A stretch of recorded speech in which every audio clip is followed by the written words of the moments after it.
આજે આપણે બનાવીશું જુવારના લોટની ઇડલી, જેના માટે મેં 1 વાટકી લીધો છે જુવારનો લોટ। ત્યારબાદ આપણે એમાં લઈશું રવો, ત્યારબાદ આપણે એમાં નાખીશું દહીં,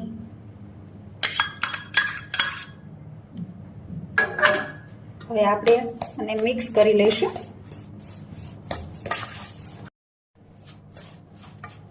હવે આપણે જરૂર મુજબ પાણી એડ કરતા જઈશું।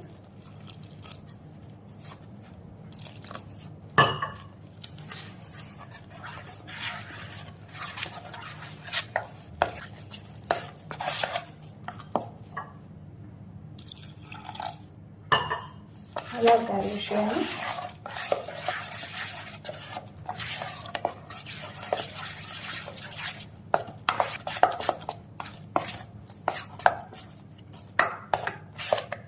હવે આપણે એમાં નમક નાખીશું, સ્વાદ મુજબ આપણે એમાં નમક નાખીશું।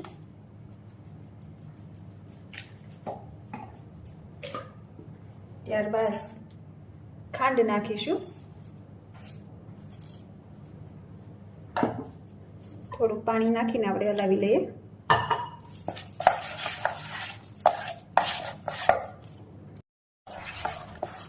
જે મિશ્રણ છે એ સરસ થઈ ગયું છે। હવે આપણે એને 15 મિનિટ માટે રેસ્ટ આપીશું। હવે આપણે 15 મિનિટ પછી આપણે જોઈ રહ્યા છીએ રવો સરસ પલળી ગયો છે। હવે આપણે એમાં સોડા નાખીશું। મેં ટાટાના સોડા લીધેલા છે, એ નાખીશું।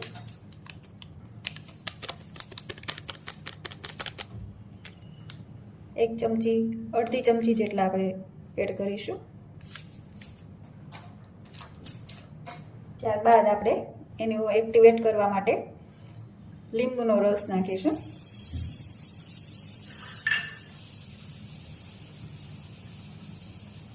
હવે આપણે હલાવી લઈશું।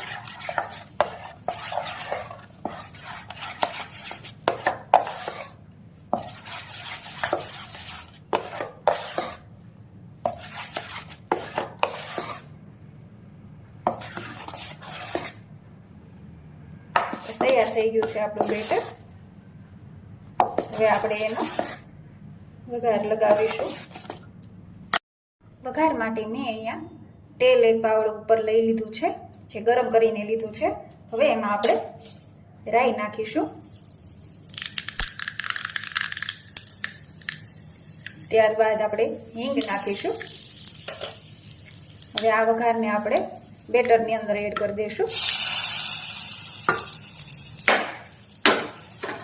હવે આપણે મિક્સ કરી દઈએ।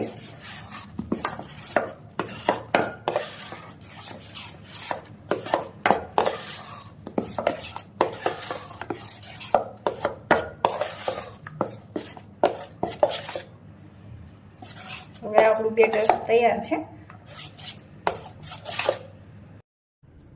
હવે આપણે ઇડલી મેકરમાં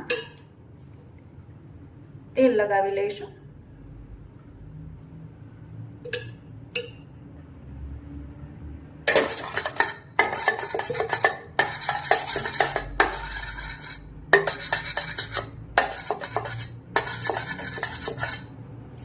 હવે આપણે એમાં બેટર નાખી દઈશું।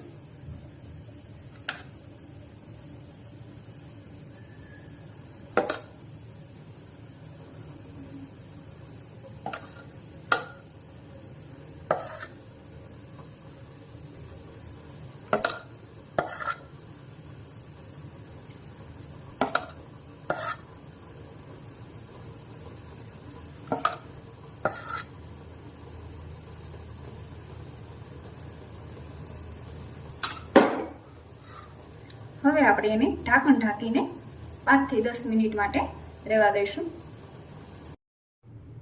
તમે જોઈ શકો છો ઇડલી છે એ સરસ ફૂલીને દડા જેવી થઈ ગઈ છે।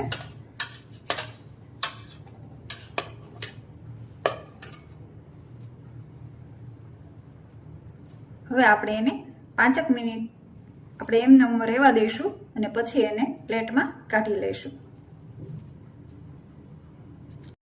હવે આપણે ઈડલી પ્લેટમાંથી કાઢી લઈશું. તમે જોઈ શકો છો.